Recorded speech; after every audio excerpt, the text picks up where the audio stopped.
नमस्कार,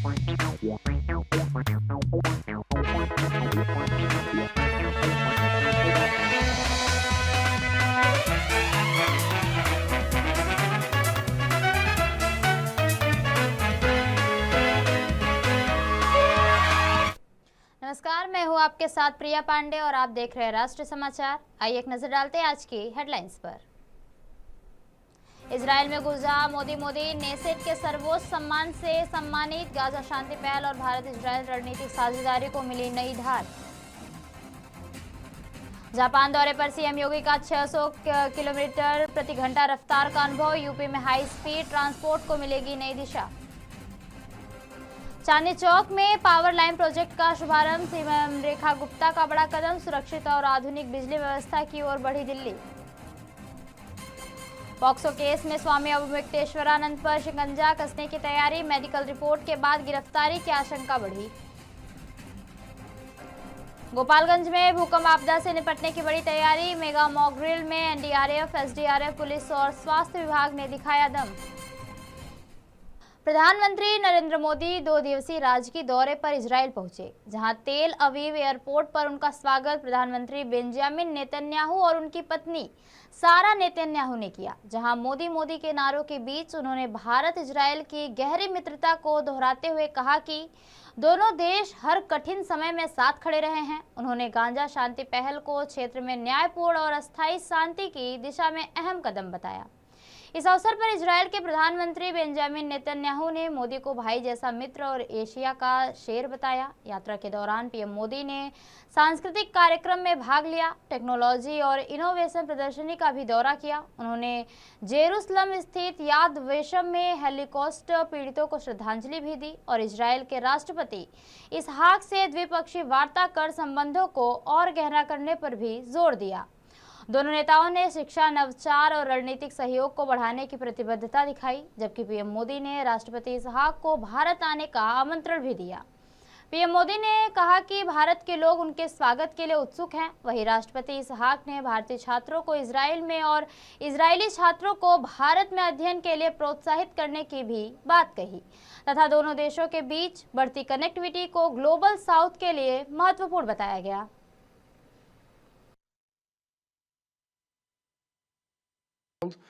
Indian universities and Israeli universities have a golden opportunity of sharing know-how together for the future of our young generations. And I encourage your brilliant young Indian students to come to study in Israel.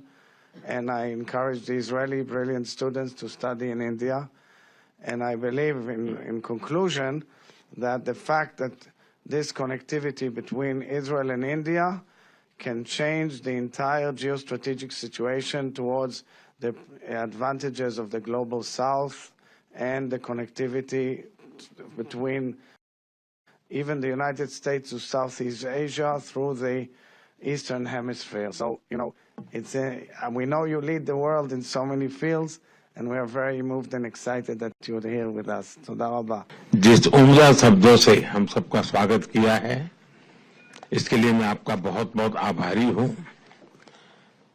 और मैं देख रहा हूं कि कल से जिस प्रकार से मेरा और मेरे डेलीगेशन का इजराइल में स्वागत सम्मान हुआ है, वो भारत के प्रति, भारतीयों के प्रति इजराइल के दिलों में जो गहरा लगाव है उसका प्रतिबिंब है। और इसके लिए मैं बहुत बहुत आभार व्यक्त करता हूं। एक्सेलेंसी, आपने सही कहा कि भारत और इजराइल का संबंध अनेक क्षेत्रों में बड़ी मजबूती के साथ ग्लोबल गुड के लिए काम आ सकता है। साइंस हो, इनोवेशन हो, एजुकेशनल इंस्टीट्यूशंस हो, और कुछ चीजों में तो अपनी बहुत बड़ी महारत है, खास करके पानी के संबंध में, एग्रीकल्चर के संबंध में।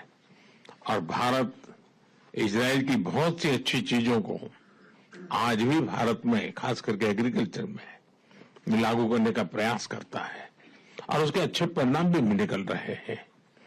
राष्ट्रपति जी, मेरी खुशी है कि मुझे इसके पहले भी आपको अलग अलग जगह पे मिलने का मौका मिला है। मैंने आपको विचारों की स्पष्टता सुनी है, भारत के प्रति आपका मान सम्मान का भाव देखा है और इसके लिए मैं भी आपका बहुत आभारी हूं। और राष्ट्रपति जी, आज मुझे मौका है जब मैं आपके पास आया हूं, भारत के लोग आपका स्वागत करने के लिए बहुत उत्सुक हैं और इसलिए मैं विशेष रूप से आपको भारत आने का निमंत्रण देता हूं। और मैं आपसे आग्रह करूंगा कि सिर्फ दिल्ली आकर के मत जाना, कुछ समय ज्यादा निकालना ताकि भारत के अन्य कुछ स्थानों को भी, वहां के लोगों को भी आपका स्वागत करने का अवसर मिले। उत्तर प्रदेश में निवेश की संभावनाओं को विस्तार देने के उद्देश्य से जापान दौरे पर मुख्यमंत्री योगी आदित्यनाथ ने टोक्यो में हाई स्पीड मैग्लेव ट्रेन की यात्रा कर 600 किलोमीटर प्रति घंटा से अधिक की रफ्तार का अनुभव लिया। यह मैग्लेव ट्रेन पारंपरिक पटरियों पर नहीं बल्कि चुंबकीय क्षेत्र के सहारे हवा में तैरते हुए चलती है और इसकी परिचालन गति 600 से 700 किलोमीटर प्रति घंटा तक पहुंचती है। मुख्यमंत्री ने टोक्यो नागोया कॉरिडोर का निरीक्षण भी किया, जिससे 2027 तक शुरू करने की योजना है। उनकी यह यात्रा उत्तर प्रदेश में आधुनिक और उच्च गति परिवहन परियोजनाओं को और बढ़ावा देने की दिशा में महत्वपूर्ण कदम के रूप में देखा जा रहा है।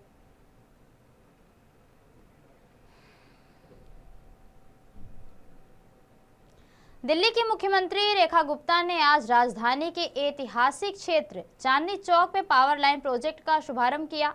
इस परियोजना का मुख्य उद्देश्य इलाके में बिजली आपूर्ति को अधिक सुरक्षित, व्यवस्थित और आधुनिक बनाना है। लंबे समय से खुले और उलझे बिजली तारों के कारण होने वाले हादसों तथा दृश्य प्रदूषण की समस्या को देखते हुए यह कदम उठाया गया है। मुख्यमंत्री ने कहा कि यह परियोजना न केवल बिजली वितरण प्रणाली को मजबूत करेगी बल्कि क्षेत्र की ऐतिहासिक और सांस्कृतिक पहचान को भी संरक्षित रखने में मदद करेगी। भूमिगत और व्यवस्थित केबलिंग के माध्यम से आग और शॉर्ट सर्किट जैसी घटनाओं में कमी आएगी, जिससे स्थानीय व्यापारियों और निवासियों को बड़ी राहत मिलेगी।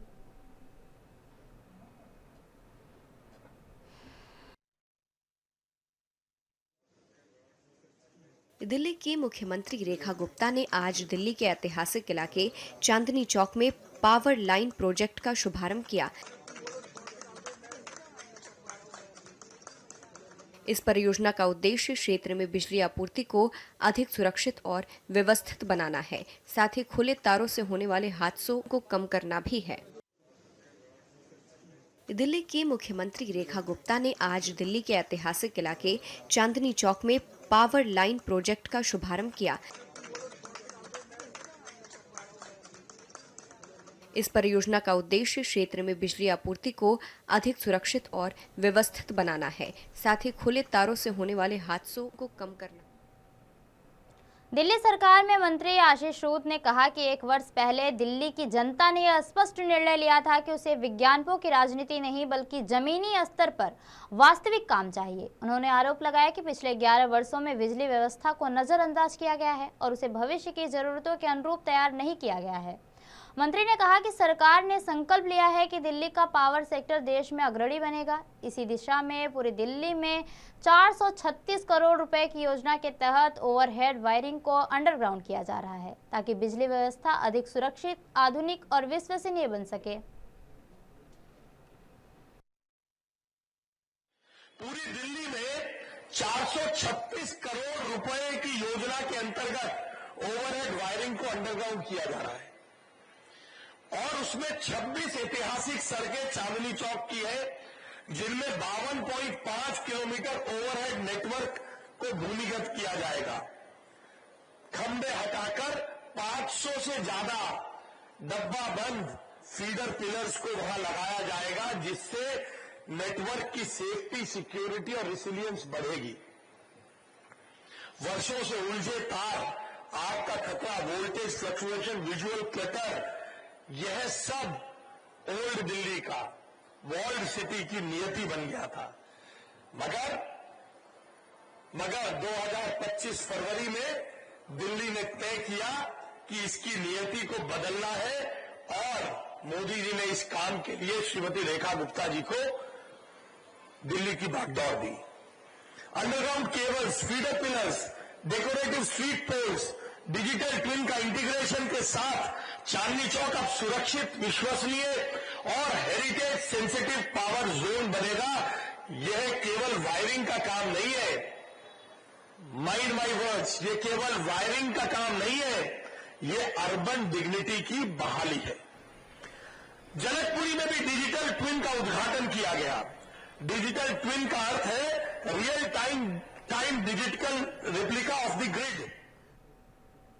नाबालिग भटकों से यौन शोषण के आरोपों में घिरे स्वामी अभिमुक्तेश्वरानंद सरस्वती की मुश्किलें बढ़ती नजर आ रही हैं, क्योंकि पीड़ित बच्चे की मेडिकल रिपोर्ट में कुकर्म की पुष्टि होने की बात सामने आई है। पुलिस ने बुधवार को दोनों नाबालिगों को मेडिकल परीक्षण कराया था और रिपोर्ट को अहम साक्ष्य माना जा रहा है। इस मामले में झूसी थाने में पॉक्सो एक्ट के तहत मुकदमा दर्ज है, जो कोर्ट के आदेश पर हुआ है। गिरफ्तारी से बचने के लिए स्वामी ने इलाहाबाद उच्च न्यायालय में अग्रिम जमानत याचिका दाखिल की है, जिस पर जस्टिस जितेंद्र कुमार सिन्हा की एकल पीठ में सुनवाई प्रस्तावित है। पुलिस अदालत में मेडिकल रिपोर्ट पेश कर सकती है और राहत न मिलने की स्थिति में गिरफ्तारी भी संभव है। वहीं स्वामी ने आरोपों को साजिश करार देते हुए कहा कि वे जांच में सहयोग करेंगे, लेकिन निष्पक्ष जांच के लिए किसी अन्य राज्य की एजेंसी से जांच कराने की भी मांग करेंगे।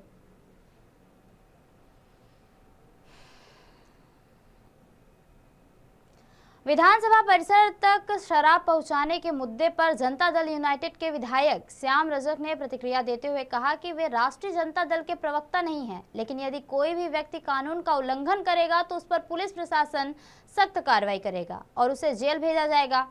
उन्होंने स्पष्ट किया कि कानून से ऊपर कोई नहीं है और नियमों का पालन हर हाल में सुनिश्चित किया जाएगा। या वो क्या कराएंगे क्या नहीं कराएंगे उनका मैं कोई प्रवक्ता नहीं हूँ, वो क्या कराएंगे, लेकिन जो भी कुछ अगर होगा शराबबंदी के खिलाफ जो जाएगा तो शराबबंदी के अंतर्गत जो कानून है उसका अनुपालन नहीं करेगा, उनको उस कानून के उल्लंघन में जो सजा होगी वो सजा दी जाएगी। डरपोक लोगों को डर सता रहा है, इसलिए डर में वो कुछ भी बोल सकते हैं। उनको अपनी पहले इलाज कराना चाहिए और डर का मुक्ति होना चाहिए। बिहार में प्रधानमंत्री आवास योजना समेत सरकारी योजनाओं में बड़े पैमाने पर भ्रष्टाचार की बात उठाते हुए राष्ट्रीय जनता दल के विधान परिषद सदस्य सुनील सिंह ने कहा कि चाहे यह बिहार सरकार की योजना हो या केंद्र सरकार की, कोई भी योजना भ्रष्टाचार से मुक्त नहीं है। उन्होंने कहा, बिना भ्रष्टाचार के कोई योजना का अवकल्पना नहीं की जा सकती, चाहे वह नल योजना हो या सड़क पुल पुलिया जैसी योजनाएं। साथ ही उन्होंने अमित शाह के बिहार दौरे पर टिप्पणी करते हुए कहा कि पड़ोसी राज्य में चुनाव होने के कारण सीमावर्ती इलाकों में चुनावी माहौल बनाने के लिए दौरा किया गया है। देखिए, ऐसा है कि भाई सच्चाई को आप कितना देर तक छुपा सकते हैं। हम तो पहले भी कहते आए हैं कि कोई भी राज्य का जो भी योजना चल रहा है, कोई योजना ऐसा नहीं है जिसमें भ्रष्टाचार नहीं है। बिना भ्रष्टाचार का यहाँ कोई योजना की आप कल्पना नहीं कर सकते, चाहे नल जल योजना हो, रोड हो, पुल पुलिया हो, कोई भी आप योजना की बात कीजिए, सभी जगह भ्रष्टाचार व्याप्त है, कहीं इसमें कोई बताने की जरूरत नहीं। देखिए, ऐसा है कि जो यहाँ पर गवर्नमेंट चल रहा है उसमें बीजेपी भी सेम रूप से साझेदार है, तो स्वाभाविक है कि उनका काम कैसा हो रहा है। बगल में बंगाल है, बंगाल में उनकी रणनीति क्या होगा, इसके लिए कोई पार्टी कभी भी कोई भी मुखिया कहीं भी आ जा सकता है, इसके लिए कोई रोक थोड़े ही है, वो तो समीक्षा बहाना होता है। देखिए, राष्ट्रीय जनता दल की ओर से विधानसभा में शराब उपलब्ध कराए जाने संबंधी बयान पर बिहार सरकार के मंत्री लखेंद्र पासवान ने तीखी प्रतिक्रिया दी है। उन्होंने कहा कि इस तरह के बयान से राजद नेताओं की मानसिकता स्पष्ट होती है और वे शराबबंदी के खिलाफ नजर आते हैं। मंत्री ने राजद के विधान परिषद सदस्य सुनील सिंह को खुली चुनौती देते हुए कहा कि यदि वे विधानसभा या विधान परिषद में शराब लेकर पहुंचे और उन पर कार्रवाई ना हो तो वे मान लेंगे, अन्यथा उन्हें याद रखना चाहिए कि यह सुशासन की सरकार है, जहां कानून तोड़ने वालों के सलाखों के पीछे जाना पड़ता है।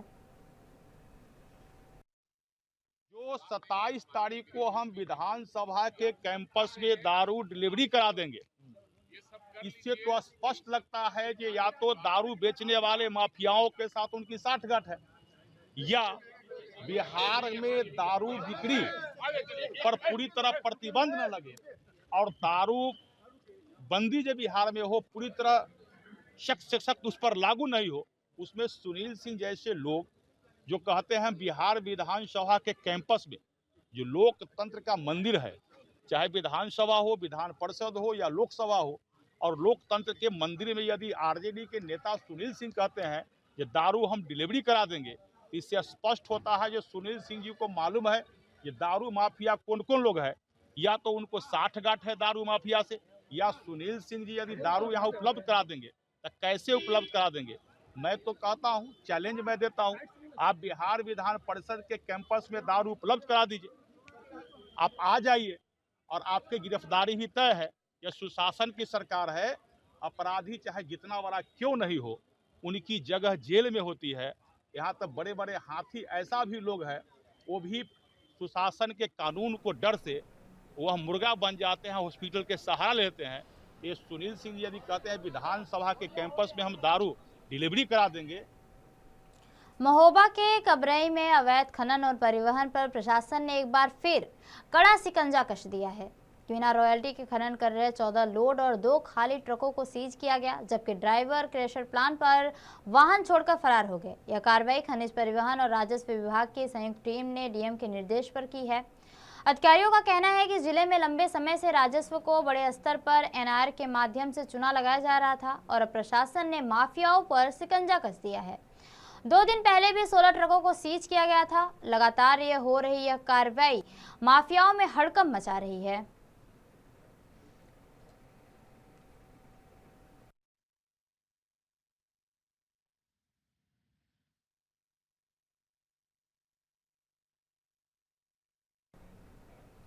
बेगूसराय जिले के गढ़पुरा थाना क्षेत्र अंतर्गत कुहरसों में देर शाम पुलिस गश्ती के दौरान एक युवक की संदिग्ध परिस्थितियों में मौत हो गई। मृतक की पहचान ललित कुमार बखरी थाना क्षेत्र के इमादपुर गांव निवासी के रूप में हुई है। पुलिस का कहना है कि युवक बाइक छोड़कर भागते समय गिर पड़ा और इलाज के दौरान उसकी मौत हो गई। घटनास्थल से मोटरसाइकिल और शराब बरामद की गई है और फरार आरोपियों की तलाश भी जारी है। परिजनों ने इसे साजिशन हत्या करार देते हुए निष्पक्ष जांच की भी मांग की है। घटना के बाद गांव में तनाव का माहौल है और शव को पोस्टमार्टम मेडिकल बोर्ड की निगरानी में रखा गया है।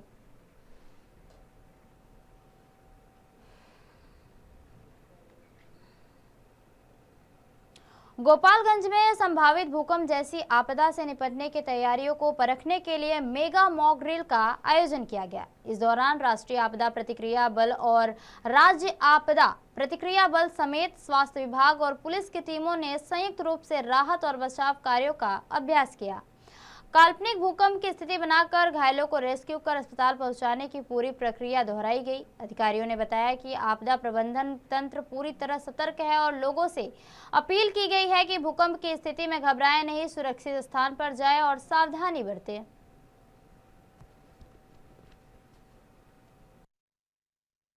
बताया जा रहा है कि जब भूकंप आए तो घर से बाहर निकले, खुले स्थान पे जाएं, सेफ रहें। अगर घर में ही है, भूकंप आ गया है तो पलंग के नीचे, टेबल के नीचे सुरक्षित है ताकि सर आपका बच सके।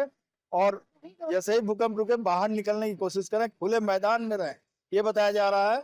और साथ में रेस्क्यू ऑपरेशन भी किया जा रहा है। जहाँ जहाँ मतलब जो लोग इंजर्ड हैं उनको एम्बुलेंस और प्राथमिक उपचार। लोगों को यही बताया जा रहा है कि जब भूकंप आए तो घर से बाहर निकले, खुले स्थान पे जाएं, सेफ रहें। अगर घर में ही है, भूकंप आ गया है तो पलंग के नीचे, टेबल के नीचे सुरक्षित है ताकि सर आपका बच सके।